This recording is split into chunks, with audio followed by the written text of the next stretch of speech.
Енді қазір білесіздер, біздің осы қазақ айтысында үлкен реформа. Командалық айтыс деген жақсы жүріп жатыр ғой. Дәурен аға, былтыр жеңістеріңіз құтты болсын. Түркістан облысының осындай бір командалық сайыста топ жарғаны баршамызға ортақ қуаныш. Енді осы бір айтыс жайында білгіміз келеді. Осы бір командалық жарыс жайында биыл басталды ма, басталса қай деңгейіне жеттік, қай өңірмен айтсамыз дайындық барысы дегендей. Командалық айтыс бұл негізінде айтыс жанры өзі екі ақынның арасында өрбейтін сөз додасы ғой, бірақ соның бір заманға сай уақыт сағатында командалық деген түрі болған екен. Сол алғаш рет 89 жыл болған екен. Ол кезде Түркістан облысы жоқ, Шымкент облысымыз ол кезде. Сол кезде команданың құрамында Таушен апамыз болған екен. Әселхан апамыз, Әбдікерім, Манaf, сосын осы Көпбай атамыз-ау, осы кісілер болған екен. Сөйтіп 14 облыс ішінде сойқан командалық айтыс, бір-бірімен айтысып жеңгені келесі турға өтеді. Сөйтіп финалға 3 облыс шыққан екен. Шымкент облысы, Қарағанды облысы, Семей облысы. Сөйтіп үшеуін бір-бірімен айтыстырып, соңында біздің Шымкент облысы чемпион болған екен. Сол Таушен Әселхан апаларымыз бастаған команда. Түрлі жеңімпаздар өзімізде. Сол енді одан кейін бертінде ол кәдімгі дәу сахнада болған. Одан кейін де командалық айтыстар болды, бірақ тура осындай студияда кішкене телевизиялық түсірілім сондай болып кішігірім болды да, осы 2 жыл болды.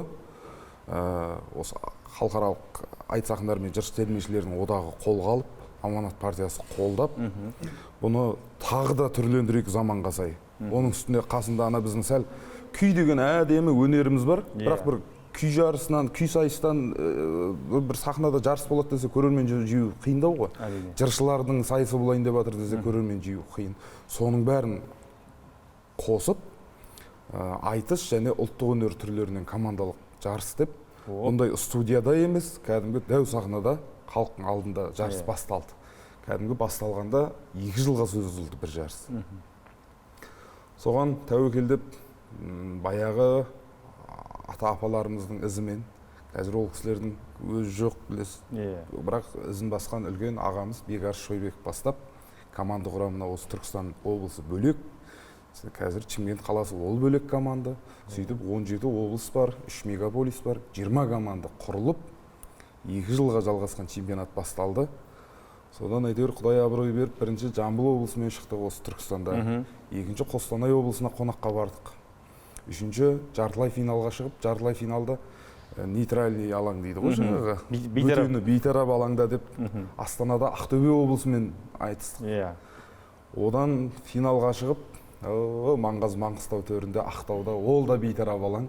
Сол жақта 89 жылғы тарих қайталанып, Түркістан облысымен Қарағанды шықтық қой финалға. Сөйтіп сол Маңғыстауда айтысып, жаңағы күйшілеріміз сайысып, жыршыларымыз сайысып, ақырында балмен есептелінеді, теңде тең боп, 2 облыста ортаға 35-36 жыл салып, сол жарыста тағы да чемпион болдық қой, енді 2 облыс бірдей чемпион болдық.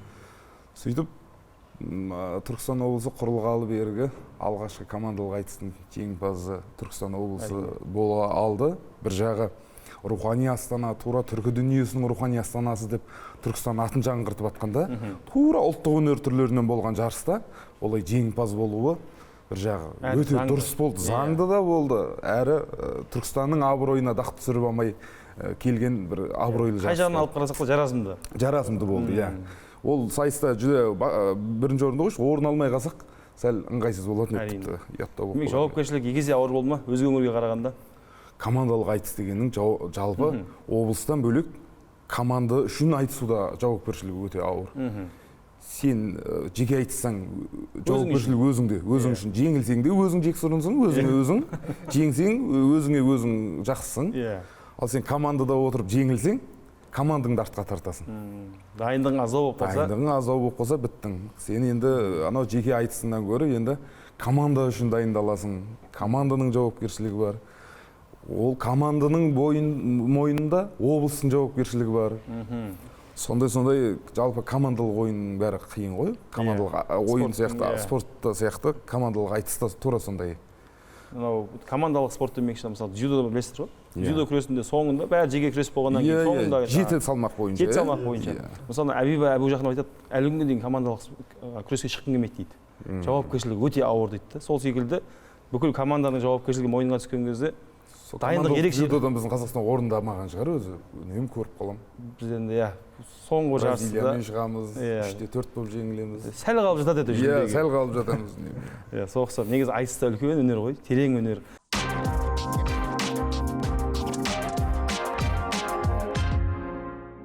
Ендеше бүгінгі хабарымыз осы айтыс жайында, жалпы айтыстың жаңа есімдері, қазіргі қазақ айтысының жаңа жұлдыздарын арнайық. Ендеше құрметті қонақтар, қош келдіңіздер. Енді ең алдымен сіздерді халыққа таныстырмай тұрып, шамалы әңгіме айтып, арқаны кеңге салып айтқан жөніміз ғой. Олай болса, құрметті көрермен, сіздермен бірге Ойхап подкасты бүгінгі хабарымыздың қонақтарымен таныс болыңыздар. Олай болса, дәл осы республикамызда көтерілген ерекше ұлттық жобалардың бірі, бірегей жоба, дәл осы ең алғашқы командалық айтыста Түркістан облысының намысын қорғап, республика біріншілігінде топ жарған дүлдүл ақындардың бірі Дәурен Ақсақалов.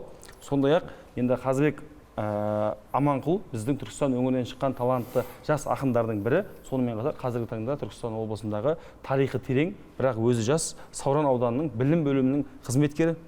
Байқаған шығарсыздар, Ақжағадан өзі қош келіп жатсыздар. Көңіл-күй қалай, жақсы ма? Тамаша. Және менің әріптесім Бақтыгерей Оразхан.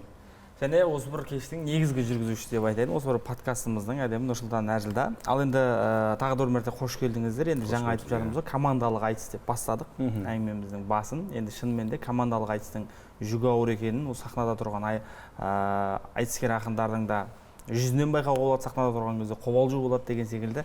Енді командалық айтыстан жекелей айтысқа қарай өтейік. Жалпы жекелей айтысқа жаңағы дайындық ауыр болады деп қалдыңыз енді командалықта. Жалпы жекелейге негізі көкейімде осы сұрақ жүреді. Мен ақындардың дайындық процесі қалай жүреді жалпы? Жеке айтысыңыз оңай емес. Ол да оңай емес шынымен. Сахнаға шығып, қолыңда тұрған мәтінді оқу біз үшін ол үлкен жауапкершілік. Ал сол жерде суырып салу ол бөлек өнер. Жалпы дайындық қалай жүреді? Осы сұрақтан бастайыншы. Осы сұрақты негізі әркім әртүрлі түсініп қояды ғой бізге. Тіпті мынандай сұрақ болар ғой бізге, сендерге бір ата-бабаларың ба құлақтарыңа сыбырлап тұра ма? Қалай болады сол? Тура осындай сұрақ қойылған да, мысалға. Сөйтіп оны маған қойған шығар, бір делғұл сұрақ қой десем, оны барлық ақын естіген нәрсе деген, сендердің бір ана бір ата-бабаларың құлақтарыңа сыбырлай ма, қалай өлең келе бере ма? Дайындық процесі қазір мысалға енді амал жоқ. Сен ақынсың ғой, домбыраңды алда мынамен айтыс десе, ол жерде айтысады, кез келген ақын. Оған да дайын тұрады. Бәрібір тәуекел айтыстың қасындағы жүретін, тәуекел жүреді айтыстың қасында. Ал енді екінші, сен пәлен күні Нұрсұлтанмен айтысасың десе, мен іштей дайындаламын. Дұрыс па? Ол кез келген спортта да, әнде де дауысын қояды, спортта да бір белгілі бір екі айтысқа дайындалады, қарсыласын зерттейді деген сияқты. Айтыста да не айтысқа барайын деп жатырмын. Ол мысалға қазір Қостанайда айтыс болады десе, ертең бір аптадан кейін.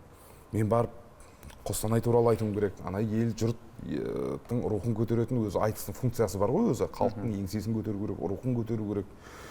Қала берді айтыстың өзінің табиғатына сай проблема да көтерілу керек. Өңірлік проблема көтерілу керек, елдік проблема көтерілу керек. Сол кезде мен Қостанай туралы зерттеймін аз кем. Әкімі кім, не жұмыс істеліп жатыр, Қостанайдың біздің Қазақстанның өзінің тарихында болсын қазіргі орны қандай Қостанайдың алатын. Сол сияқты зерттеп кішкене ой түйеміз. Анау жаңа былтыр Қостанайда айтысымен жаңа анау тіпті біздің әнұранның өзі Қостанайды бейнелеп басталады деп.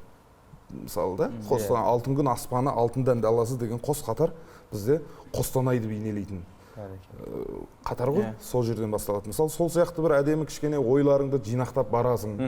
Ол қала берді жергілікті өңірге қатысты ойларың жинақтап барсаң, енді екінші сенің қарсыласың тұр. Қарсыласыңды да ол кім, не айтып жүр бұған дейін, енді не айтуы мүмкін, сол жағына дайындаласың. Оған ертең жаңағы жамбасқа лақтырсам қалай болады, жүдә болмай қалса басқа прием көрсем қалай болады деп Нұрсұлтанға да дайындаласың ойша.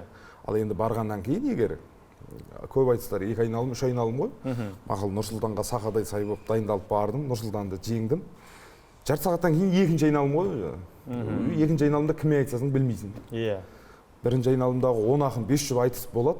Қазылар ақылдасады да, мына 6-ауың финалға өттің дейді. Осының 5-еуін біреумен шығасың. Соны айтады, қазір давай дайындал, Қазыбекпен шығасың дейді. Енді сенде жарты сағат уақыт бар. Тіпті уақыт та жоқ сен бірінші жұп болатын болсаң. Бірінші айналым бітті, көрермендер. Енді екінші айналымды бастаймыз. Сахнаға Дәурен мен Қазыбек дейді. Өткенде Көкшетаудағы айтыста сондай болды. Осы жазда болды, күзде ма? Айтысып болдым. Сахнаға шықтық, сөйтіп қазылар ақылдасуға кетті. Әлі финалға кім шыққан айтқан да жоқ бізге, хабарланған да жоқ. Аманжол ағамыз сахнаға келіп отырды. Сөйтті да финалға мына 4 жігіт шықты деді. Аспанбек, мен, Мұхаммед Қоңқайып, Нұрбол Жауынбаев 4-еуі шықты. Ал енді кіммен айтса дегеніміз бір жұмымызды айтып қойса болады ғой. Сахнаға Мұхаммед Қоңқайып пен Дәурен Ақсақалов деді. Енді ана Нұрболмен бұған дейін айтысқан, Аспанбекті де енді барлық көрермен де таниды, біз де жақсы танимыз. Қоңқайып деген бауырымызды, былай сыртына Мұхаммед Қоңқайып дейтін ақын бар екен білмесем, шығармашылығымен, өзімен, сол күнгі айтысымен де таныс емеспін. Сонымен шықтық, әйтеуір, сол Құдай абырой беріп, жаңағы тәуекел бар, өзің бар шеберлігіңді қосасың іске. Сонымен бас аяғы бүтін, өте сәтті айтыс шықты. Қиыннан қиыстыра ерденасыз деген осы айтыскерлерге қарап айтылған ғой негізі Абай атамыздың. Иә, тіпті ол мысалы, ол бірақ дайындық деген, мынау айтыс деген өзі бір ғайып өнер да, бір білмейсің. Мен қазір сахнаға мені ойбай деп мақтап шығару мүмкін. Мен бірақ айтысым қалай шығатынына өзім үмітпен шыққанымен ақырында мәлім болады. Сол сияқты дайындалып барған айтысыңның өзі халыққа өтпей, қазыға өтпей, өзің де сахна мына уақыт бітсе екен, сахнадан кетсем екен дейтін айтыс болады. Ал енді дайындалмай шыққан айтысыңның өзі бір халықтың да жібергісі келмей, сенің де сахнадан кеткің келмей, мына айтыс бітті, өзің теріңе өзің малынып рахаттанып отырып айтысатын айтыстар болады да. Ол анау бір жаңағы айтысып отырып шыққан бір рахаттан шыққан тер бөлек, жаның қысылып мына айтыс бітті деген бода теріп отырып, ол бөлек та. Сондықтан бір ғайыптан тайып бір ғажайып болып бітпесе, бірақ дайындық, ақындық, жауапкершілік болу керек. Сен халықтың алдына шыққаннан кейін мен ақын едім деп ойыңа не келеді, соны айтып отыра беру. Ол тіптен қазір ақынға тән қасиет болмай қалды. Қазір әр сөзің талданып отыр, жан-жағың бәрі камера, елдің алдына айтсың, оң қайтара көрсе де алдында тұр. Соның ішінде бір қазір аузыңнан бір елдің ішіне ірткі салатын әңгіме шығып кетпеу керек. Мысалда керек емес қой, бір жүдә анайы сөз шығып кетуі мүмкін. Сондықтан кішкене сөзіңді, ойыңды пысықтап жүрген абзалырақ қой. Демек, Дәуке, бұл енді сіздің осы айтысқа деген дайындық формаңыз ғой, енді осы уақытқа дейінгі жинаған тәжірибеңіз. Енді біз жас ақындарды, жаңа заманның ақындарын әңгіме тартып көрейік. Енді 2000-нан бері туған ақындар да батырмын ғой, енді Дәуке. Сіздер жастардың ішінде барсыз негізі. Ал Қазыбек, сен үшін жалпы айтысқа дайындалу процесі қалай өтеді? Енді аттың жүйрігі азаптан құтқарады, тілдің жүйрігі мазақтан құтқарады дейді. Бұл жерде енді айтысқа Дәукең айтқандай дайындық керек, қарсыласын зерттейсің. Оңашада мысалы ой түйіп, нақыл қайдан шығады, ой болмаса, кигіз қайдан шығады, қой болмаса деген секілді. Мысалы кітап оқу барысында бір кішкене ой алып, соны өзіңнің іштей бір тіл байлығымен ары ұштастырып, бір түйіп қою арқылы осыны айтсам қалай деген секілді бір іштей. Осылай болады дайындық. Енді сахнаның сыртында қазір былай айтамын, Нұрсұлтанға былай деп жауап беремін, Дәукеңге былай деп атака тастаймын деп айта беру оңай. Ал енді алдыңызға осындай қонақ келсе ойыңызда бір 5-6 сұрақ болады ғой, қойып алайыншы осы сұрақты деген. Бірақ сіз 6 сұрақ, сол 5 сұрақпен қатып қалмайсыз. Қалған әңгіме бар. Мен жауабыма қарап отырып 8-ші сұрағыңыз туады. Айтыста тура сондай ғой. Солай. Осы жаңа біз қоятын сұрақтың өлеңмен келетін түрі ғой енді. Өлең нұсқасы ғой, әңгіменің көркемделген бір жаңағы көркемделіп өлеңге формаға түскеннен кейін оның бір салмағы да күшейеді, көркемделгеннен кейін оның мағынасы да астары да әдемі бір орнықты болып түседі. Қара сөздің өлең түрі ғой. Түсінікті. Енді құрметті ақындар, былай жасайық, келесі кезекте жаңағы сіздерді шошытатын сұрақ қой, жаңағы құлағыңда бір сорлап тұрамын дегендей ақ. Біз енді жалпы қазақта ақынды қашанда құрметтеген халықпыз ғой, төрге отырған халықпыз. Бірақ енді мынау кейбір көрермендер осы күндері мынау біздің енді көркем әдебиеттен қол үзіп қалғанымыздың ең үлкен бейнесі де осы шығар. Мынау жазба ақын мен айтыскер ақынның ара жігін ажырата бермейді. Келесі кезекте осы үлкен тарауда әңгіме қылайықшы. Өйткені кейбір жазба ақындар өзі кітабымен келіп отырса, енді бізді кешірсін, біздің секілді әріптестеріміз сұхбат барысында жазба ақынға Алқанеке бізге бір шумақ шығарып жіберші деген секілді бір қойылатын болады. Жөнсіз сұрақтар қойып отырады кей кезде. Енді біз көрерменге ара жігін анықтап берейікші, осы жазба ақын мен айтыскер ақынның өлең формасы қалай болады, жалпы ол кісілердің таланты қалай берілді дегендей. Жалпы айтыс бөлек дүние, шындап келгенде ол жазба өлең жалпы реңі бір, түрі бір болғанымен, сәл мағынасы өз алдына өзінің бөлек дүние, екеуі де бөлек әлем. Бірақ аты жалпы өлең. Жалпы өлең, иә. Бірақ айтыс ақыны да жазба өлең жаза алады. Қала берді жазба ақында өзі бір тәуекел қылса, айтысып көре алады. Иә, сондықтан ол да бәрібір өзінің өлеңі ғой, жазып жүргені де, өзінің жадынан шыққаны. Ал енді оларда, бірақ жазба ақындарда мүмкіндік бар. Сенің өлеңіңді ойлануға, толғануға, ізденуге, барынша көркемдеуге мүмкіндігі бар. Оны үлкен баллада қылып жаза алады, роман қылып жаза алады.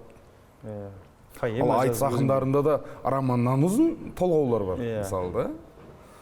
Егер оны сондықтан екеуінің айырмашылығы, айтыс ақынның айырмашылығы кішкене халық ауыз әдебиетіне жақын айтыста.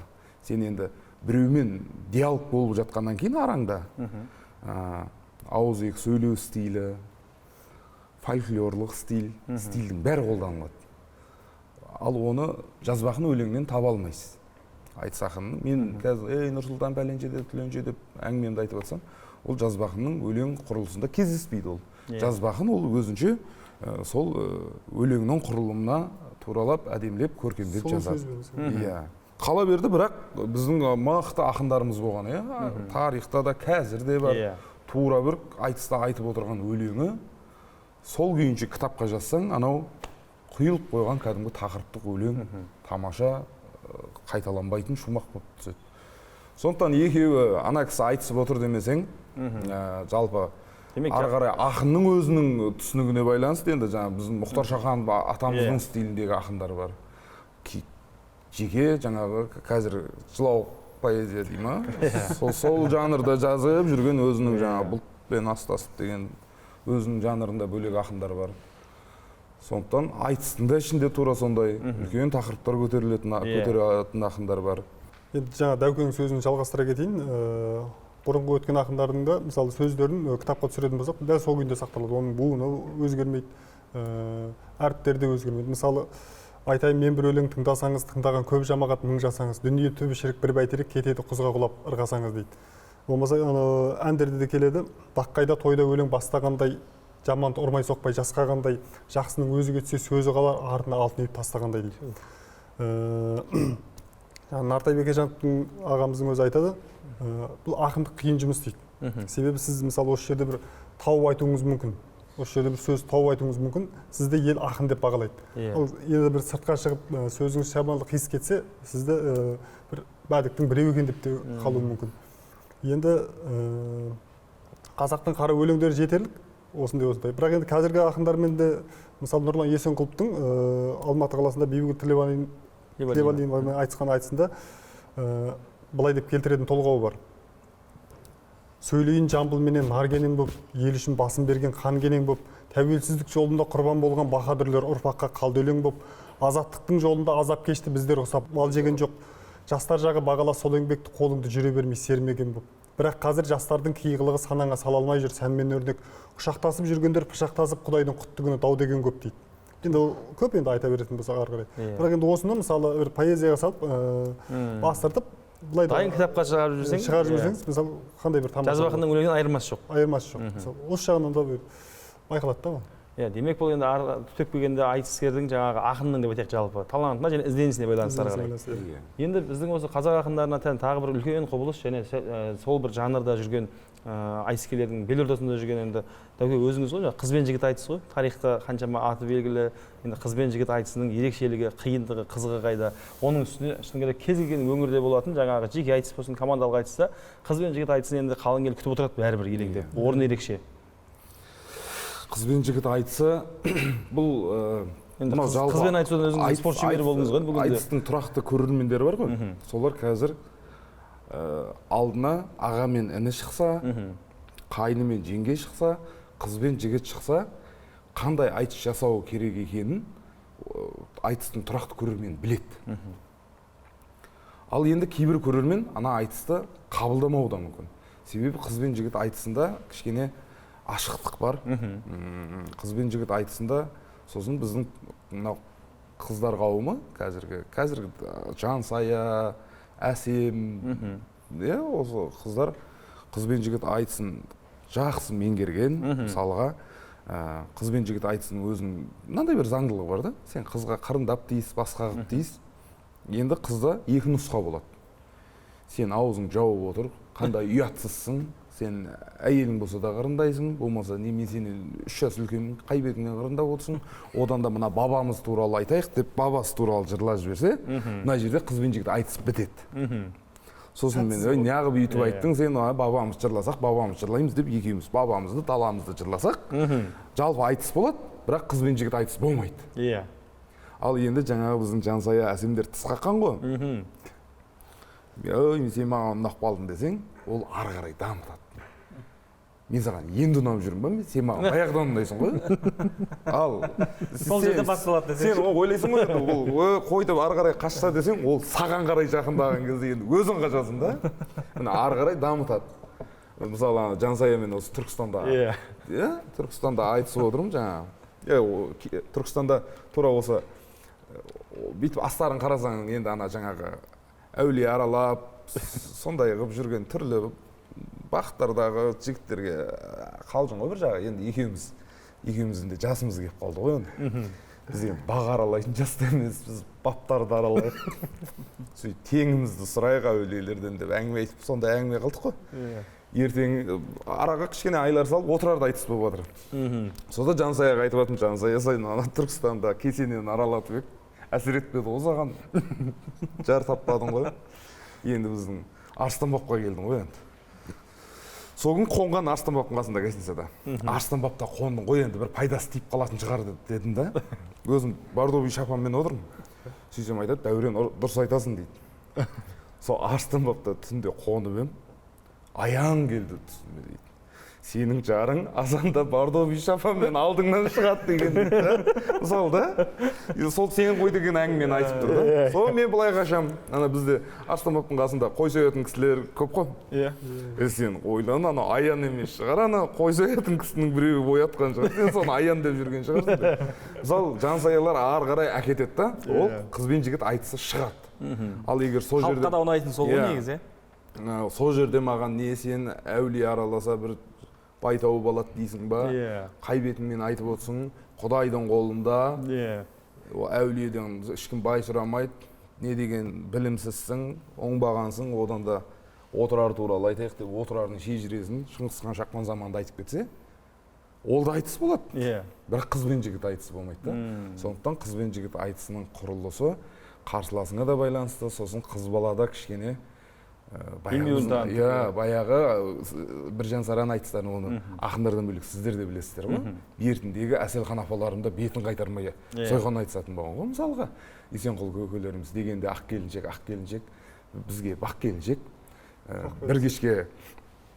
бір кешке сен күйеуден мен әйелден қайтеді уақытша қақ бөлінсек деді. Мысалы, сөйтсе апамдар да оған оңдырмай, аузың жап не деп отырсың, мен қайтам демеген, сен дамбалыма зал балам деп апамдар да мысалы. Солай қыз бен жігіт айтысының өзінің сондай бір формасы бар. Қазір жаңағы ақын қыздардың ішінде де айтысты ары қарай жандандырып кететін бар. Бір-екі қыз бар тағы. Бетін қайтарып жібереді. Қалай тиіссең, сені оңбаған жексұрын қай бетіңмен бүйтіп айтып отырсың дейді да. Жаңа тақырыпты жырлап, сол тақырыпқа алып кетеді, ол кезде қыз бен жігіт айтыс шықпай қалады. Енді Қазыбек, осы ретте сен әңгіме тартайықшы, өйткені Қазыбектің тағы бір көрерменге енді қырын таныстыра кетейік. Осы уақытқа дейінгі, енді жаңылмасам, 2000-нан астам айтыс жұптарының айтысын жаттап білетін ақын, осындай айтыстың шын жанашыр ретінде танимыз. Иә. Бір ойында тұрған мысалы өзің үшін ерекше болған қыз бен жігіт айтысынан бір мысал келтірсең бізге. Иә. Енді Дәукен қазіргі айтыстарды бір атап өтті. Негізі дұрыс айтады. Мынау қазір көрермендердің көбісі қазір айтыстан алшақ. Бірақ енді осы қыз бен жігіт айтысы мысалы көрерменге күлкі сыйлайды, шынайы бір эмоция деген сияқты. Былайша айтқанда шоу ғой енді қазақша. Бір жақ қазақша. Әрі оның ішінде түрлі тағылымды сөздер бар, әрі көңіл күй сыйлайды. Енді бұрынғы айтыстар, қыз бен жігіт айтыстарына келетін болсақ, олар былай деп келтіреді. Мысалы бойдақ қыз бен бойдақ жігіт шықты делік. Көшкенде жылқайдаймын жалбаспенен, ортан жілік бітеді жамбаспенен. Осы жасқа келгенше әйел алмай өмірім бос өтті далбаспенен деп жатыр. Қараңызшы. Өмірің бос өтті далбаспенен. Енді бұл сөз іле шала жаңағы ақын жігіт көшкенде жылқайдаймын қоғалыға, бүркіт салған шығады жоғарыға. Осы жасқа келгенше байға бермей әке шешең қалыпты обалыңа дейді. Қандай бір-бірін жауапты қараңыз. Осындай айтыстар бар. Бұрынғы айтыстардың. Ол жерде тек жаңа бір-бірінің сөзден ұстау емес, қарап отырсаң тағылымда бар. Тағылымда бар, ұйқаста бар. Осы жасқа дейін неғып жүрсің деген секілді нәрселерде келіп тұр. Енді әрмен қарай қазір енді буын алмасу туралы кішкене әңгіме қозғайық. Қазіргі жас ақындар жайлы шығып жатқан, енді өздеріңізде Бекарыс ағаларының ізінен кейін ізін басып келе жатсыздар. Ал сіздерден кейін жас ақындардан көзге түсіп жүрген, өңірден болсын, жалпы елімізден болсын, кімдерді айта алар едіңіз? Жалпы жас буынның қазір аяғы алыс қалай? Жас буын дегенде мен бардым дедім ба? Сізден басталады. Сізден төменге қарай деп. Сіздерден кейінгі буын дегенге қабылдай алмай жатырмын. Сізден бері қарай келейік. Біз мысалға енді есімізді біліп жатқан кезде Асылхан апаларымыздың соңғы айтыстарын көзім шалып көріп қалдық. Бірақ тура додада қайнап жүрген сол кезде Меліс Қосынбаев, Дәулеткерей Кәп, Бауыржан Қалиолла, Балғынбек, Әбілқайыр Сыздықов, Оразалы Досболсынов дейтін ағаларымыз, кәдімгі сол кездегі залдар дәу ма, экраннан сөйтіп көріне ма, бір 5000 қалып отқан сияқты бұл жерде. Немесе айтыстың бәрі тек сол дәу сахнасы бар, Алматы мен Астанада жиі өтетін еді ғой. Кәдімгі көсілген кезде осыдан болашақта тек ақын болғысы келіп армандап отыратын еді ғой, жаңағы айтыс көріп отырған. Көрерменнің барлығы әрбір қанатты сөзіне қол шапалақтап, шынайы шығарып. Көрерменнің өресі де жоғары ма өзі, бәрі? Иә, анау бір сәл анау қазақылықпен бірге сөздік қоры да барынша қазақы, соны қоғам әлі мынау қазір жаңа заманға бейімделгелік, бізде қазір сөздік қор азайды, бірақ орны жаңа заманауи сөздермен толықты, бірақ көнерген көп сөзіміз қолданбай қалды. Мысалға біз баяғыда айтыс кітаптарын жаттатты ғой бізге, Асылхан апамыз 7-ші классымызда айтыс сыныбы бар. Омарқұл мен Тәбияның айтысында Омарқұл дейтін ақынның Тәбияға айтатыны бар. Бақыттылеп жатыр да, жаңа қыз бен жігіт айтысы ол да. Әлі тұрмысқа шықпаған Тәбияға айтып жатыр. Әр күнге ақыл менен қайрат қуат, кең тұсау ұзын арқау біздің суат. Бақытты барған елде бола қалсаң, қара кеткен қара жерге қонған мұрат дейді. Кітапта тұр, оқисың, дегенде мынаны қазіргі біздің қалайсың, жақсымын, самгак деп жүрген заманның жасы түсінбей қалады бұны да. Әр күнге ақыл менен қайрат қуат, кең тұсау ұзын арқау біздің суат. Кең тұсау ұзын арқау деген бізде келін баланы, қыз баланы қинай бермейміз. Кең тұсау ұзын арқан біздің суат. Бақытты барған елде бола қалсаң, қара кеткен қара жерге қонған мұрат дейді. Осындай кішкене келінге түсіністікпен қарайтын, өресі биік, қыз баласын бағалайтын, үлкен әулетке қонғаның жақсы келін болатын болсаң деген сөзді осы 4 сөзге сыйдырып тұр. Ал оны тура жаңа буын ауысуымен бірге қазіргі өлең құрылысы да өзгеріп келе жатыр ғой. Дәл қазір сахнаға шығып бұны айтсам, үлкендер қауымы түсінеді, жастар қауымы ескі ақын құсап не айтты деу, шынымен де солай қарайды. Сол құсап жаңағы біздің ағаларымыз бір кәдімгі халық ауыз әдебиетін бәрін оқыған, сіңірген кісілер, біздің Дәулеткерей, Меліс көкелеріміз мысалға кәдімгі толғау айтқандай қылып жырлап алатын арасында төгіп, ішінде поэзия да бар, халықтың жай күйі де бар. Оразалы ағамыздың әлі айтысын қайталап көремін мен жаңағы. Бауырымыз айтты ғой, Бекеңнің айтысын қайталап көремін деп. Оразалының теңеулері деген нағыз кәдімгі фольклор, таза ауыз әдебиеті, тамаша үлгісі. Сол айтыстарды көріп, бізге енді одан кейін қандай ақындар шығады деп ойлайтын ек қой енді. Сөйтіп жайлап ортаға Жандарбектер жарқ ете қалды. Мысалы Мақсат ағам сол кезде де жүретін. Сол топтың арасында жас бала болып, ол да бір кезде бір жұп болып айтысып жүретін. Әлі өз түрлерін таппаған. Әлі кімсің дәл қазір Мақсат ағам сияқты атаға бұры жоқ. Айтысуға тырысып жүр. Аманжол ағаларымыздың стилінде әлі жас, қысылатын жерінде қысылады, қымтырылады. Тура ол да кемеліне келді. Сол кезде Мақсат қазір Қазақстандағы Қазақ айтысын көркі болды. Қазақ айтысын көркі болды. Қазір Мақсат сахнаға шыққан кездегі шапалақ бір ақынның жарты сағат айтыс болған кезінде алмайтын шапалағы ғой. Сөйтіп ол буын шықты, сол буында әйтеуір бірақ екі буынның арасына дәнекер ұқсап Балғынбек, Айбек, Бекарыстар дәнекер ұқсап қалды сол айтыста. Сөйтті де шетімен оларда Балғынбек ағамыз қоштасты. Биыл алтын домбыраны алып, Айбек ағамыз қоштасты айтыспен. Болды, мен енді тек қазыда болам деп. Сөйтіп Бекең не істеген білмейміз енді. Бекеңде елігі толды, енді ары қарай көрер.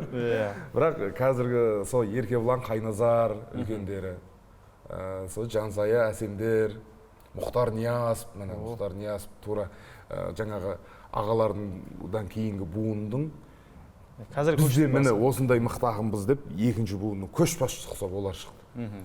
Олардың аяқ жағын ізін ала бере жаңа Жандарбектер 90-шы жылдан бері қарайғылардың ішінде көш бастаған Жандарбек, Мейірбек, сол буындарға әйтеуір ілесіп осы 93-ші жылы біраз жігіттің қатарында біз жүрміз. Ал біздің өзімізше анау кейінгі әйтеуір технологияға енді түсініп жатқан жігіттеріміз да. Ал қазіргі 2000-нан кейінгі екінші жаңа ғасырдың да туылғандар бар ғой 21-ші ғасырда. Бұлардың қазір өлең құрылысы да бөлек, сәл ізденуі де бөлек. Бүкіл интернет алдында өздерінің кәдімгі жаңаша басқа қарқынды, мобильді қалыптастырып алған өлең айтыстарын көрсең де жылдамдыққа негізделген. Бұлар кәдімгі тура сол батыстың әуені. Баяғы еркін Аманжол ағаларымыз ұқсап өрігін қоқып қойып, жаңағы шапанды жайып қойып, деп жайбарақат отырып айтыспайды. Бұлар екпіндеп тура бір жарты сағаттың ішінде сенің бір сағатта айтатыныңды сыйдырып, соған қарағанда жас буынмен айтысуға қазір бәрі қорқады тіпті, беттей бермейді. Себебі ана мысалға ол кісілер сәл алдыңғы буынды сыйлап, ағалап айтысқан ғой. Бұлар жеңу керек та сен. Сен жеңу керек, одан кейін сен жасың 5 жас па, 5 жас болса өзіміз екенсің ғой деп қарайды да. Сонымен тура бір 10 жас болсаң аға деп бір-екі сөз айтуы мүмкін. Әйтпесе аямайын деп тұр. Сондықтан мүмкін ол да заманына қарай дұрыс шығар. Ол да сөйтіп кішкене әйтеуір бір қайшылықтар көбейсе, ол да көрерменнің назарын бұрып жатса сол айтыс. Ол да керек. Қазір көрермен де біздің айтыстың көрермендері де қаншалықты айтысты жақсы көріп мақтауға сөздік қоры жетсе, сені жерге тығып жіберуге де соншалықты сөздік қоры жетеді ғой. Кәдімгі сен жарты сағаттың ішінде жарқырап отырып бір жерінде сүрінсең, көрерменнің өзі-ақ сені орныңа түсіріп қояды, біздің айтыстың көрермені. Кәдімгі сондықтан демек, әр заманның өзіне лайық адамы бар, әр адамның өзіне лайық амалы бар. Жаңа заманның ақындары, жаңағы қазір уақыт жоқ заман деп жатырық қой. Сол уақыт жоқ заманның ақындары жылдам бұрынғыдай арқаны кейінге салып отыратын заман жоқ, солай ма? Қазір себебі шоу айтыстар, осы Балғынбек ағаларымыздан басталды ғой. Қазір жастар шоу айтыс жасай алады. Дәл жаңағы Меліз ағамыз бен Дәулеткерей ағамызға шоу айтыс жаса десең, олар ол түсінікті қабылдамайды олар. Таза сол кәдімгі айтыстың классикалық табиғатымен айтысып береді. Сен оны... Өйткені солай қалыптасқан? Солай қалыптасқан, ол саған мен шоу жасап беруім керек деп айтыстың табиғатын өзгертпеймін дейді. Олардың ұстанымы да сол кәдімгі нағыз классикалық айтыс үлгісін ұсынады. Ал енді Расул мен Қазыбекті бізді де дей берейікші, бәріміз шақырса, шоу жаса десе, жыртыңдап ананы айтып, мынаны айтып, жылтырақты айтып, әнге салып қызыл көкті айтып кішкене дауысы барлар әнге салып шоу жасап дегендей қала берді. Қазір подарка алып шығатын да бір сценарийлер бар. Иә, сондаймен өзгертіп кішкене заманға бейімдеп жатыр. Ал енді буын алмасу процесі тупай қазір жаңа айттым ғой, жаңағы Оразәлі Мейілс ағаларымыз бастаған буыннан осы 80-ші жылдардан бері қарай осы Мақсат, Мұхтар ағаларымыз кәдімгі бабына келтіріп алды. Енді 90-нан бері қарайғы буында да өзінің маңдай алды жүйріктері бар. Енді 10 жылдықпен бөлсе де бір буын кете береді екен ғой бізде. Енді 2000-нан кейінгі буындарда қазір 25 жасар жігіт болып жарқырап шығып жатыр ғой. Дәл қасыңызда отыр біреуі. 2000 айтыс жатқа білем дедім ғой Қазыбек. Ал Қазыбек, сөз сенде. Қазіргі жаңа заман айтыскерлеріне өзіңнің замандастарыңа қалай баға бересің? Шынымен Дәукең де айтып жатыр ғой, жаңа заман ақындарының өлең құрауы да, қозғайтын тақырыбы да басқаша деп жатыр. Иә, Дәукең дұрыс айтады. Мынау Біржан Байтуов ағамыз осы Шымкент қаласында Қаратау мектебінде жеребенің жүйрігі деген айтыс ұйымдастырды. Қазір де болып жатыр, әр ай сайын болады. Әр айда сол әр өңірдің, әр ауылдың деген секілді бір жүйрік ақындарын анықтап отырады. Осы Түркістан облыс көлемінде? Түркістан облыс көлемінде. Басқа облыстар пока кірмейді. Сол айтсам, мысалы сол Қаратау мектебінің сол айтыс сыныбының оқушылары бар, сол сырттан келетін, әрбір ауданнан келетін ақындар бар. Барлығының жаңағы айтатыны дәлме-дәл. Үлкен ақынмен айтысқаннан гөрі, мысалы Расулдың өзі айтады, үлкен ақынмен айтысқаннан гөрі, сол жас оқушы ақындармен айтысқан өте қиынырақ дейді. Мысалы жаңа қола домбыраны тобаған жаңа Біржан ағамыздың баласы Ислам Әли Біржанұлы. Мысалы ол да былай қарап отырсаң кішкентай бала секілді, бірақ сөздері кәдімгі мірдің оғындай. Сасқалақтап қаласың кәдімгі. Сол жаңа заманның ақыны деп дәлме-дәл айтуға келеді. Лайықты. Ал енді келесі кезекте құрметті айтыскерлер, енді шыны керек сахнаның үстінде енді қарсыласты жеңу үшін кей кезде жаңағы әртүрлі қарсыластық енді қалай айтсақ болады, мінін деп айтайық тырнақшаның ішінде сөзге қосып жатады ғой, өлеңге қосып жатады. Енді кей кезде жеке басқа өту деген мәселе бар ғой. Қазір білесіздер, қазіргі қоғамда адамның жеке шекарасы өте маңызды заманда. Айтыскерлер осы кейде сахнада айтылған бір-біріне сөзіне ренжіп қалып сондай бір кездер болмай ма екен? Енді біз түсінеміз, сахнада біз көретін картина айтыс біткеннен кейін бір-біріне қанша ауыр сөз айтса да бір-бірінің қолын алып құшақтап сахнадан тарқасады. Енді әрмен қарайғы. Ал енді керісінше, енді қазір айтыскерлердің арасында достық, жаңағы бауырлар, қалай айтсақ болады, замандастардың бір достығы ерекше трендте деп айтсақ болады. Енді осы турасында. Жеке басына айтылған шынымен кейбір адамдардың, кез келген адамның ол сахна түгілі жеке сырласып айтқысы келмейтін тағдыры болуы мүмкін, түрлі тағдыры. Ондай нәрсені ақында адам, қарсыласында адам, оның да жаны бар, жүрегі бар. Жанына бататын бір тұсы бар еді. Ол да бір дүрсе қоя бермейді. Пәлендей сен сол жерде мынандай бір ол өте ұят тұсың бар еді ғой деп қатты шекарасына қатты өтпейді. Бірақ әйтеуір жеке басындағы жұрт білетін кемшілігін де экранға сиятын, аузына сиятын сөзді айтады ғой негізінде. Бірақ егер соның өзін кішкене жеткізуге де байланысты, бірақ соның өзі кейде шымбайына батып қалып жатса, айтыстан кейін аз-кем назын, өкпесін айтып та жатады бір-бірлеріне. Адам ғой, сен сол. Қанша халықтың көзінше? Сонша халықтың ішінде менің сол жерімді айтпай қойсаң болмай ма? Басқа да айтам десең мәселе көп қой. Соларды қозғамадың ба дейді. Тура менің жеңгім келсе, менің жеке басымда емес, менің ауданым бар, менің облысым бар, жұмысым бар. Сондай нәрселерімнен де айтатын дейтін, қозғайтын нәрсе табылады ғой. Тура менің бір тура сол жердегі бір жеке басымдағы, жеке ешкімге айтпайтын бір құпиямды сол жолдасым айтпай жүргенде жұртшылыққа жайып сала саған не деп назын білдіріп жататын оқиғалар болады адам болғаннан кейін. Сұхбатта да сондай шығар. Ол сұрақ қоймай-ақ қойшы деп сұрақ қойып болған кезінде артынша айтатын шығар. Әр сұхбаттың алдында міндетті түрде болады. Әр кейіпкер келеді дағыны жаңағы осы жағын айтпай-ақ қойшы дейді. Тура сол сияқты айтыста да болып жатыр. Бірақ жаңағы әдебиет ардың ісі дегенде әр ақын өзінің енді ішкі ақыл тарасын салады. Өз жаңа айтылатын сөзді айтады, халық тыңдағысы келетін сөзді береді, болды. Қазір негізі көрерменнің де талғамы дейма өте жоғары болып кеткен. Өйткені барлық ақпарат қолжетімді ғой. Барлық ақпарат қолжетімді, барлық ақынның айтысы көз алдында тұр. Баяғы кісілерде әйтеуір бір кітап болады үйінде. Бір кітаптың ішінде 15 ақынның айтысы бар. соны есіне шығып бара жатса қайта тыңдап, қайта оқып алып, солай жүретін еді. Қазір 100 айтыс тыңдаймын десең де, жаңа бауырымыз айтты ғой, мен кейде айтысқа бір күнімді арнаймын деді. Таңнан кешке дейін айтыс көремін деді. Тура мүмкіндігі бар. Сондықтан айтыс көрермендерінің де қазір талғамы өсіп кеткен. Қазір жаңа дайындық деген кезде әңгіме қылдық қой. Мен қазір барып, Нұрсұлтан, сен анандай екенсің, мынандай екенсің деп жеке шекераңа өтіп жатсам, көрерменнің өзі қабылдамайды қазір.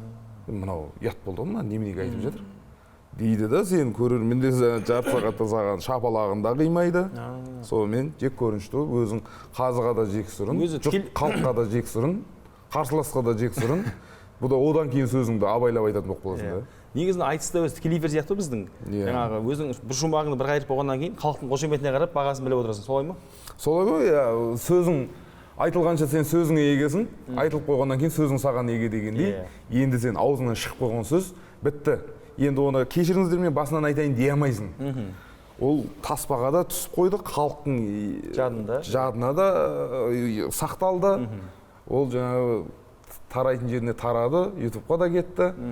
Қазір сен жақсы сөзің емес, сондай қателестің, сол жерің жариялап жібереді ғой қазір. Заман сондай болды. Аузыңа абайлайтын заман болып қалды ғой. Ал қазірге өзіңнің қазір есіңде тұрған бір ерекше осындай айтыскерлердің тарапында болған бір ерекше отты өлеңдер болса, отты шумақтар болса ойыңа түсіп тұрған? Өзімде жаңағыдай кемшіліктерді мысалы қазылардан да бір сөз естіген кезім болды. Мысалы сол Сарыағаштың ақыны Ердәулет Сардар, Ердәулет Ыбырайпен айтысқан уақытта сол бір жеке басының шекарасын өтіп кеткен едім. Сол енді айтыс шықты, енді шыққаннан кейін сен қанша жеңуге тырысқаныңды білемін деді. Бірақ бұндай сөз бұндай жерде өтпейді деген секілді нәрселер айтылды. Бұл да енді өзімізге сабақ, келесіде қайталамауға тырысамыз. Енді Қазыбекке, маған, бізге қазір сәл кешіріммен қарайды ғой көбіне. Жастау ғой бұлар. Жастау ғой. Ысыла қойған жоқ. Айтып қойды ғой. Керек емес нәрсені де айтып қойды ғой деп. Бір жағы, баяғы қателіктерім болмаса, қазіргі тәжірибем болмайтын еді. Қазіргі тәжірибелерім болғанда баяғы қателік жібермесем дейді ғой. Сол сияқты, сол кезде сөйтіп аузыңнан, сөзіңнен жаңылып, аузынан авария деп айтады ғой қазір жаңа заман жастарында. Солай болмасаң, кейінгі айтыста сөзің түзеле қоймайды да. Ол да ақынның өтуі керек процесс. Кез келген спортта болсын, спортшының белгілі бір деңгейге жетілгенше ода қателіктер, жеңілістер болады ғой, сол сияқты. Айтыста да сондай да. Мақсат ағам болған жада ол қанша айтысы бірі сәтті шығып кеп, қазір жарқырап шықты. Сол сияқты кез келген ақынның өзі ақын болып қалыптасқан жеріне дейін баратын, қателесетін тұсы, жеңілетін тұсы, оңбай орнатын тұсы, соның бәрі болады. Соның тәжірибе жинап шыңдалады. Қазір спортшылармен теңестіріп жатырмыз, мынандай сұрақ қойықшы. Кез келген спортшыға бір ыңғайсыз қарсылас болады. Содан бір аяқ тартып тұрады, немесе бір сонымен боксшы болса, бокстасуға кішкене рингке шыққанға дейін жеңіліп қояды. Жеңіліп қою мүмкін деген сияқты. Ал енді сіздерде ыңғайсыз қарсылас, немесе бір естен кетпейтіндей бір айтыс, мәссаған. Сізді мойындатып жібергендей айтайықшы. Мойындатып деп айтайық. Мысалы, кейбір ақындар айтады да, өткенде көріп қалдым, Бекарыс ағамыз жайлы сұхбат беріп жатады. Бекарыс ағаның шумақтары түйінге жұмыс жасайды. Өте қиын дейді да айтысу. Ол кісімен айтысқан кезде кәдімгі не айтып жатқанын ұмытып қаласың дейді. Сондай нәрселер айтады. Бекарыс ағамен де айтысуға көпшілік негізі жүрегі дауаламайды. Ал енді сіздерде мысалы өзіңіз айтысқан немесе ендігі де алдағы уақытта айтысуға бір кішкене бір батынбай жүрген. Бекеңмен айтысуға жүрегі дауаламайды ғой, бірақ дауаламай тұрып, солмен айтысқан мәртебе санайды. Және сол айтысты бір көрейші дейді. Өзім таяқ жесем деп осыны көрейін. Бір шығып көрейін, шығып көрейін дейді, және шығып көріп, Бекеңде сылап сипап отырып ақ сені масқара береді ғой халықтың алдында өзіңді. Бір жақты қылып қояды. Халықтың алдында өзің. Бір қарасаң, халық саған прикол ұстап күліп отырады ғой. Бекең барлық әзілді, қыстырманы қойып береді саған. Сонымен халықтың алдында сен өзің малтаңды езіп қаласың. Халық пен Бекарыстың арасында екеуі саған сені әзілге айналдырып отқан сияқты сезініп қаласың ғой. Сондықтан Бекең ешкімге ыңғайсыз қарсылас емес. Бекең керісінше айтыс шығады. Ыңғайсыз қарсылас деген пәленшеге түленше ыңғайсыз қарсылас деп айтуға болмайтын шығар. Сәл стильдер болады ғой. Қазір ақындарда стиль қалыптасып қалды. Мысалға жаңа Бекеңнің өзі бір мектеп болып қалды. Бекеңнің стилінде айтысатын жастар бар қазір. Батыста Меліс ағамыздың стилінде айтысатындар бар. Аманжол ағамыздың арқаның стилінде айтысатын жаңағы Масағат Дидарлар өздері, иә. Сол сияқты стильдер бар. Қазір мысалға, жаңа мен қыз бен жігіттің айтысын айттым ғой. Мысалға, Жансая мен қыз бен жігіттің айтыс десе, Жансая да риза, қарсыласы да риза. Айтыс әлі болмай жатып. Онымен айтыс шығатынын біледі. Сосын жаңа бір-екі ұрысқақ ұрысқақ қарындастарымыз бар мысалға. Олармен айтысасын десе, сәл көңіл күйің түседі. Себебі оған ертең ой деп қырындап бір қыз бен жігіт айтысын бастасам, оның маған ұрсатынын білем. Сонымен ол ыңғайсыздау қарсылас болып саналады. Ал мысалға біздің Мұхтар ағаларымыз, Нияз, Мұхтар Нияз, 3 дүркін алтын домбыра иегері. Мұхан мысалы, мықты, оны кім болсын шығып жеңілуі мүмкін Мұхтарда. Бірақ оны Мұхтарды ыңғайсыз қарсылас деп санамайды. Керісінше ол мықты ақынмен жақсы айтыс шығады. Мықты ақынға жауап беріп отырсаң, ол одан ары қарай айтысынды өрбітіп отырса, тамаша айтыс шығады. Ыңғайсыз қарсылас деген кім? Екеуі де әлі танылмаған, екеуінде әлі тәжірибесі жоқ. Сол екеуі бір-бірімен шықса, болады, міне ыңғайсыз қарсылас сол. Екеуі халыққа өтпейді, қазға өтпейді, сонымен жаңағы жұрттың махаббатын сезінбегеннен кейін бір-біріне де ары қарай жақсылап жауап беруге, бір диалогты өрбітуге құлықты болмай қалады. Сонымен екеуі тақырыбын айтып, осымен қош бол бауырым дейді да, сағынадан қоштасып тұрып кетеді да. Кеткенше асқан өзі. Ана ыңғайсыз қарсылас деп мықты ақындар ешқашан ыңғайсыз қарсылас болмаған. Олар керісінше мықтылар. Жүрексіну бола ма Дәуке? Әрине енді жүрексіну. Мысы болады ғой енді. Жүрексіну деген. Бірақ мықты ақындарда оларда да жүрексіну болады да. Оларда мысалға Қазыбекпен шықса. Қазір Қазыбек оның бетін қаратпай.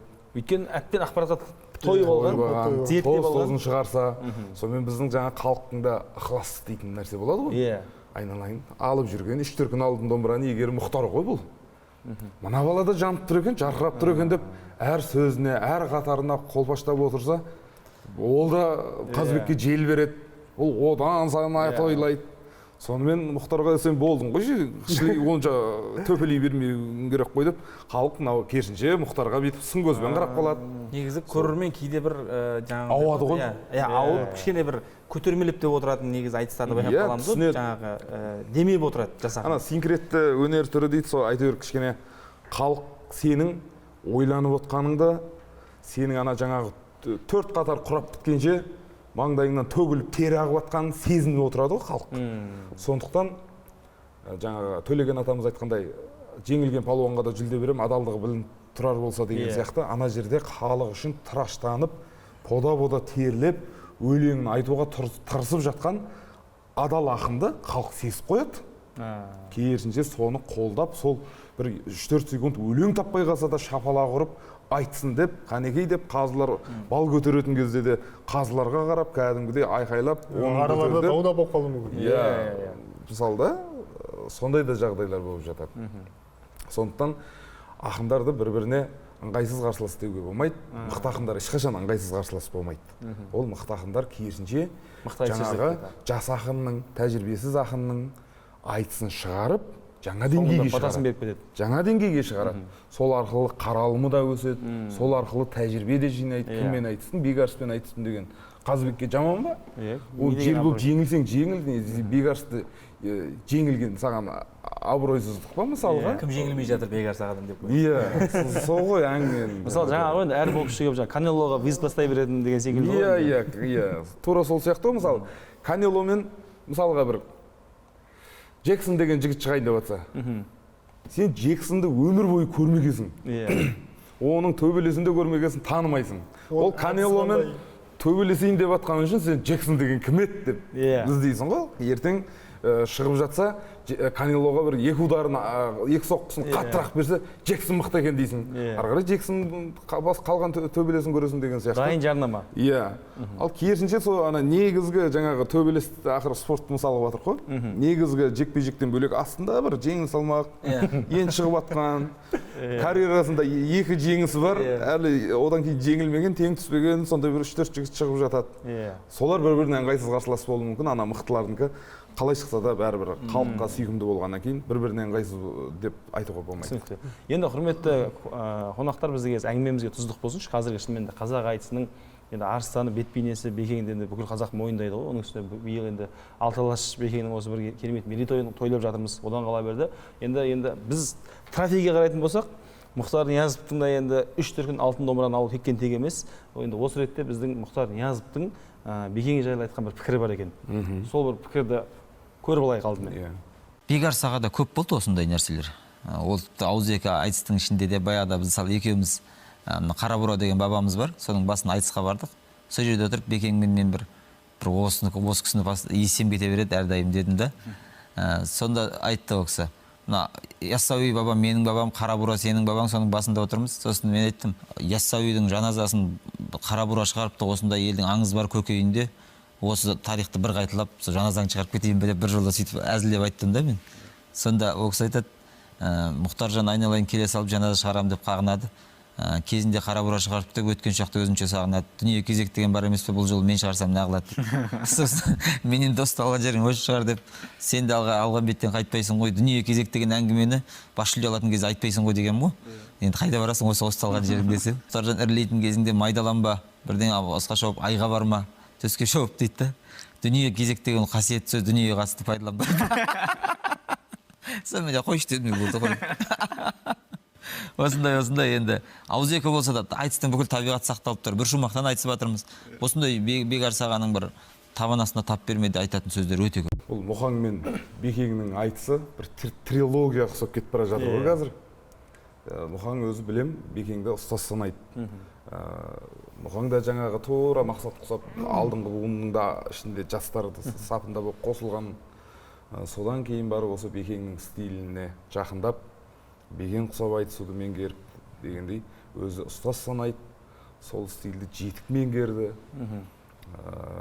Қазіргі Мұхаңның стилі қарап отырсаңыз мынандай ғой, айтыстың табиғатын енді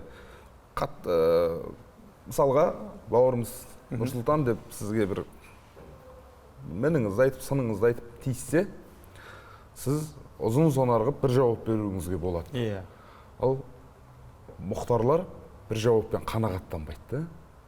Шынайы бір жауап, әзіл қылып 2 жауап, мысқыл қылып 3 жауап, төпелетіп 4 жауап, ойдағарда қарсыласын жеңіп жатыр, бірақ ол халыққа қызықты болып жатыр. Енді қарсыласына мүмкіндік беріп жатыр ол. Сен енді сол аямай саған тиісіп тастағанның ішінен өзіңе ыңғайлы шалдауын алда, енді сен солған жауап беріп, айтысты шығар деген сияқты. Сондықтан біздің Мұхаңдардың анау жаңа ыңғайсыз қарсылас дегеннен шығады. Мұхаң Бекарыстан қашанда жеңіп келе жатқан мен ғой деп өзі айтады ғой мысалға. Бірақ Бекарыс ыңғайсыз қарсылас демейді да. Бұл екеуі қазір бір-бірін жаттап алған сонша, ертең пәлен айтысқа барасыңдар десе, екеуі бүгін ол бауырым азында жолығамыз дейді да. Кетіп ертең сахнаның жанында ал енді бір Мұхтар жақсы айтыс жасайық деп екеуі шығып, халықтың алдында жарқыраған айтыс жасап отыра береді. Түсінікті. Енді келесі кезекте тағы да осы қазақ айтысының ерекше құбылысы болған Мелс Қосынбаев енді ағамызды білмейтін айтыс көрермен жоқ шығар. Олай болса, Мелс ағамыздың қазіргі қазақ айтыс жайында айтыскерлер жайында айтқан бір пікірі бар екен. Тыңдап көрейік. Айтыс тарихында өзіңізге ерекше ұнайтын 3 айтыскерді атайсыз ба?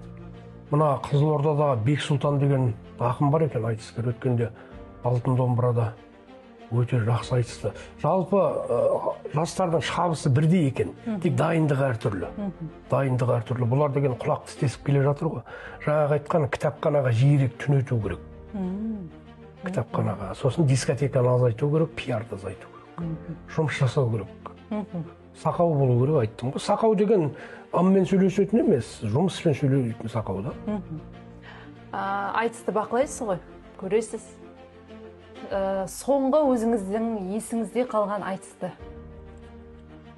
Қазіргі айтыстардың мәтіні қалмай жүр, себебі көбі заготовка па, жаттанды айтыстар. Есімде қалатын сөз жоқ деуге болады. Мүмкін бар шығар, біреулердің есінде қалатын. Мен жазып алған жерлерім бар, бірақ анау суырып салмалық вариантпен жаттандырың иісі аңқып тұрады. Білініп тұрады. Ана газға піскен бауырсақпен қазанға піскен бауырсақтың иісі мен дәмі басқа болады. Мінекей, Мелс ағамыздың қазіргі жас ақындарға айтқан пікірі. Ал сіздер қандай пікірдесіздер? Заготовка деп жатыр ғой енді. Мелс ағаларымыздың пікіріне қосыламыз. Бұл кісі қайда жұмсартып айтыпты ғой қайда. Бұл кісілер қалай айтса да жарасатын кісілер. былай жеке жолыққан кезде желкемізден шұқып тұрып ақылын айтады бұл кісі. Мінімізді бетімізге басып тұрып, қайдан мына жерде әйтеуір көпшілікке тарайтын сұхбат болғаннан кейін микрофонның алдында жұмыс артып, ақын бауырларын аялап, кішкене аяп сөйлепті ғой. Енді сұрақ загадок ма? Жаңелде дайындық туралы да айттым ғой енді. Бұл кісілер енді аса дайындығы басқа болған шығар. Ол заманда сәл басқаша да болды, иә. Бірақ қазір енді загадок кісі де бар, суырып салу да бар. Енді ақын қазір бір шумақ айтып отырсам, мен жаттап келдім ба, оны қазір тауып отырмын ба? Оны сезетін осы кісілер болуы мүмкін. Басқа көрермен білмеуі мүмкін. Сондықтан бұл кісілердің енді ақындарды оқып отыр ғой, енді қайсысын не айтып, не қойып отқан, дұрыс айтып отқан, бұрыс айтып отқан, біліп отқан кісілер, бұл кісілердің пікіріне пікір білдіру бізге артық шығар. Бізді талдап отқан кісілер ғой енді бұл. Енді былай жасайық, онда осы Мелис ағамыз көтерген мәселені әрмен қарай өз деңгейімізде қозғап көрейік енді. Заготовка деп жатырмыз ғой. Негізі шынымен де бұл қазақ айтыскерлерінің арасында үлкен бір дүмпу тудырған. Енді дұрыс жағынан алып қарасақ та, немесе керісінше айтыскерлер арасында кішкене енді сызат түсірген мәселе де осы еді ғой кезінде. Жаңағы айтыскерлер алдын ала келісіп айтысады деп, кейде көрермендердің алдында кейбір ақындар өзінің сүйкімін жоғалтып жатты. Немесе керісінше кейбір ақындар үйінен соншалықты сұлу өлең жазып келіп, арасына ақыл сыймайтын, көрерменнің арасында өзінің бір ерекше сүйкімін арттырып жатты керісінше. Ал енді сіздердің айтыс практикаларыңызда осы бір әдіс қаншалықты өмірлі, немесе қазіргі айтыскерлердің барлығы енді жасыратыны жоқ. Жүкеннің өзі айтатын ғой, арасында қазір енді заготовкасыз айтыспайды дегендей, немесе жаңағы халықпен амандасу белгілі бір бөлігі әр айтысқа барған сайын жаңағы әр елдің жаңағы Қызылордада болса Сырдарияға келіп қондым, жаңағы Астанада болса Есілге келіп қондым деген секілді атыдардай айтыскерлердің жазып алатын заготовкалар баршамызға аян. Немесе Жүкеннің бір айтыста шаблондар ма? Шаблондары. Бір айтыста жаңағы хабарлайтын бар ғой. Сахнаның төрінде пәлен жақын, сөзін білсеңіздер қосылып отырыңыздар деп. Сол секілді мынау шынымен де кейде айтыскерлерге бұл енді заготовка жасауға жаңағы уақыттың тығыздығы ма, немесе жаңағы бір дайындыққа деген көңілдің аз бөлінуі ма дейміз бе, қалай ақтап аламыз енді бұл дүниені? Дұрыс, ол да тура осы камера, бейнетаспа деген ашық ауыз бәрін ашып беріп қойды ғой. Мысалы, бір ақын әжептәуір халықтың қандай тыңдарманды болсын өзіне қарататын бір тамаша амандасу шумағы бар делік. Оны мысалы тамадалар сияқты ғой, бір амандасумен 20 жыл өмір бойына бір амандасумен келіскен тамадалар бар ғой мысалы. Бір сөзін өзгертті. Өмір бойы құдаларға арналған бір шумағын әлі айтып өткенде бір тамада звондайды. Асаба жігіт атын айтып қойған, әжептәуір жігіт, жайдарманшы, мықты жігіт. Дәурен дейді, мына тойға келдім дейді. Бір тойға келсем, бір апамыз келіп қолымды алып айналайын. 10 жыл бұрын біздің үйде той басқарып ең. Әлі өзгермепсің деп айтты дейді. Сонымен рең басымды айтып жатыр екен ғой деп ойладым дейді. Енді апамыз өзгермесе кішкене спортпен. Жоқ, әлі сол шумақтарымды айтады екенсің ғой деп айтты дейді да. Сол ұқсап тамадалар мысалы өмір бойына бір шумақ келді. Мақұл, олар енді ақын емес шығар. Бірақ енді ақындарда да сондай ұтымды. Ертеңіне барып ана мектепте арнау айтып бер десе, ол жерде де сол амандасумен бастай саған, оған құба құп, себебі халықты бұрып алатын. Ертең ана ауылдағы бір айтыста, аста. Сол енді бір жаман жер сол 4 жердегі іс-шарада 4 камера болған, 4 ютубқа шыққан. Бір қарасаң ана ақын бір шумақты қайталап жатыр. Сөйтіп жексұрын болып қалып жатқан жерлері ғой енді бұл. Сөзін білсеңіздер қайталап отырыңыздар дейтіні Жүкеннің. Ал енді қалған заготовкаларды енді айтып жатырмын ғой, жаңағы баратын жердің ерекшелігіне байланысты өзі жалпы барады. Халық сынап жатқан заготовка бар ғой. Жаңағы жеке бұл амандасу жөнінде емес, ана айтыскер қарсыласпен келісіп алу жөнінде болып тұр ғой. Бұл жерде түсініспеушілік. Енді мынандай да болуы мүмкін да. Қазыбек бүгін үлкен 5000 адамның алдында айтысу керек. Қарсыласы елге белгілі жақсы бір ақын. Енді бұл Қазыбекке де үлкен мүмкіндік тұр. Осы айтыста жарқырап айтса, ары қарай әйтеуір өнер жолында жол ашылғалы тұр. Анау қазылар болсын, айтыс ұйымдастырушылар болсын, Қазыбек жақсы айтыс берді, рахмет айналайын. Бұдан кейін айтыстан қалдырмайық деген ой болуы мүмкін. Соң Қазыбек те әйтеуір ана ағасына өтініш шығып, маған әйтеуір қатты тисе қоймаңыз десе, болды айналайын, қатты тиіспеймін осы бір үрең басың кішкене қара торы жігіт екенсің ғой. сол туралы ғана деп. Ош жайылы бір тиісіп қояйын десе, ары қарай шет жағасы ол көмектесу да інісіне. Ары қарай інісі де әйтеуір жерге кіріп кетпейін деп шығып, ана ағасына ұтымды жауап бере алса, біріншіден ол жерде ешкім ұтылмайды. Інісі де ұтылмайды, ағасы да ұтылмайды, халық та ұтылмайды. Халық тамаша айтыс көріп отыр. Айтыс та ұтылмайды. Жарқын бір айтыстың тағы бір куәгері болады. Иә, тағы бір жарқын әп-әдемі айтыс өмірге келді. Жаңа бір жігітке бастамашы болды. Ал енді ары қарай халыққа сіңісіп, көзін үйреніп, халықты өзіне үйретіп алғаннан кейін, енді Қазыбекке жарасады. Келісіп айтысты, келіспей айтысын, ойдағырда қайтып айтса да, жаңылса да, отымды жауап берсе де, халық Қазыбекті жек көріп кетпейді, түсінеді. Сондықтан енді бір тайтайлап сахнаға ен шығып келе жатқан жігіттерді кішкене бір үлкен додаға қош беру үшін көкпарда да кішкене демеп жүгеннен жетектеп жас палуандарды мәреге қарай айда жібереді ғой. Сол сияқты жерде қолданады. Енді бұл тұрғыда жаңағы Заготовкамен жаңағы амандасудың екеуі екі бөлек. Мысалы өзіңіз жазып келсеңіз, кейінгі айтысыңыз, жаңа амандасуда мысалы мәнерлі, мағыналы амандасуыңыз мүмкін.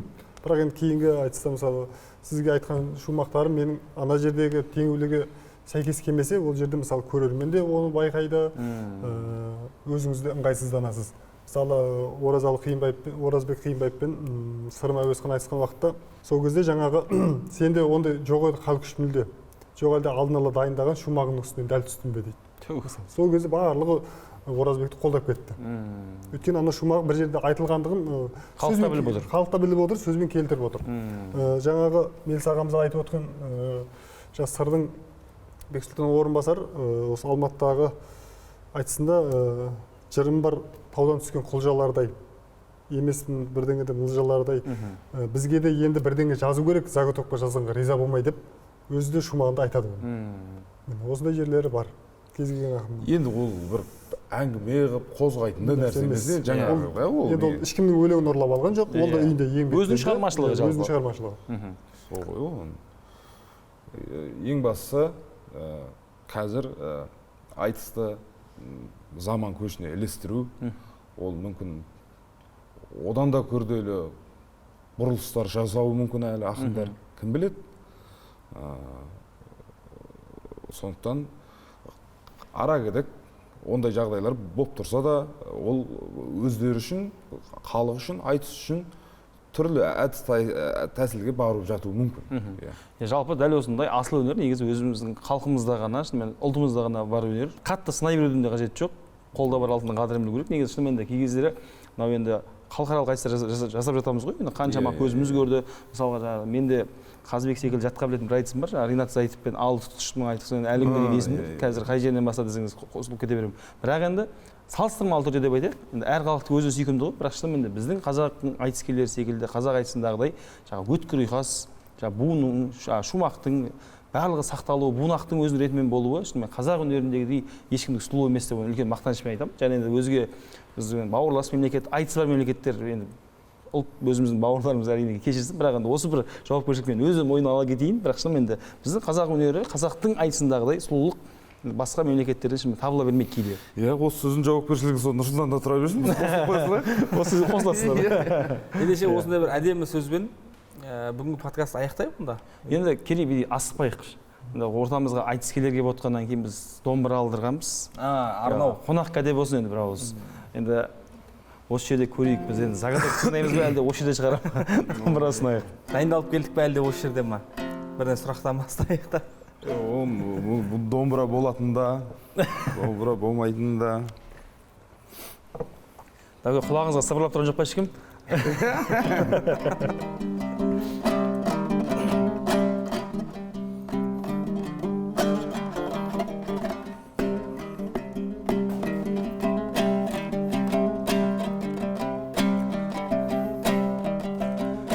Дейміз ғой өлең сөздің шеберіміз,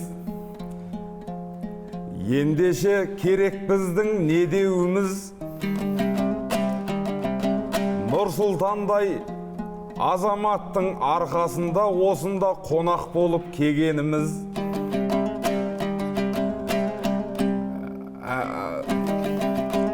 екеуің әңгімеңді айтып болсаң, тасталсын деді ортаға өлеңіңіз, жасанды жауын жауат деп жатыр ғой. Құрғақ жерде жатқан соң себебі біз, жігіттерде суырып сап өлең айт деп, көрінсін деп жатыр ғой дәлеліңіз. Жасанды болғанымен жауынымыз жасанды болып кетпесін өлеңіміз. Тамаша. Ал Қазеке не дейсің?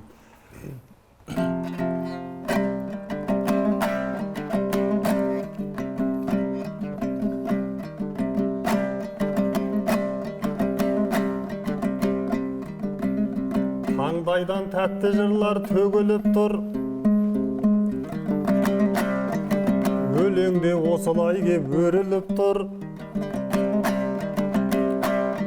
Дәукең әдемілеп айтып кетті,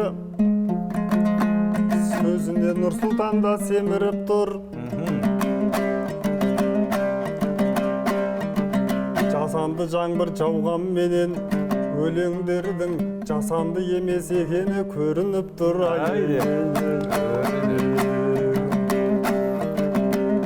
Ал енді құрметті айтыскерлер, бүгін студиямызға келіп шынымен де дәл осылай қазақ өнеріне, ең бастысы қазақ айтысына сіңіріп жүрген еңбектеріңіз үшін алғыс білдіреміз. Бұл енді қазақтың қанына біткен, жалпы қазақтың маңдайына біткен ерекше ең асыл өнер ғой. Шынымен де қазақ барда өлең бар, өлең барда айтыс бар. Мен сіздерге алғыс білдіреміз. Тек қана алдағы уақытта жарқын жетістіктеріңізбен, ең бастысы сол алтын домбырамен студиямызға қайта күтеміз өздеріңізді. Құдай қаласа бұйырса. Сіздерге де рахмет. Подкаст деген қазір анау хайптың заманында бір артық нәрсе айтып қоятын, адамдарды ғана қонақ қылатын, соларды шақыруға тырысатын, ақысын төлеп соларды шақыратын заман ғой қазір. Кішкене бір хайпта жүрген жігіттерді, сондай өнерпаздарды шақыратын бағдарламалар. Қаралымға жұмыс жасайды. Қаралымға жұмыс жасайтын заманда бір төл өнердің кішкене сол төл өнердің терісін илеп жүрген осындай бір екі бауырымыз бар еді деп шақырғандарыңызға рахмет. Бізде тура бір қаралымдарыңызды көбейтіп хайп сөйледік деп ойламаймыз. Ол жағынан көмектесе алмауымыз мүмкін, бірақ әйтеуір жанымыздағы шынымызды, сырымызды айттық. Сондықтан кейде төл өнерден хайп та іздемеген дұрыс шығар. Оны тыңдап, тамсанып, кайып алған дұрыс шығар.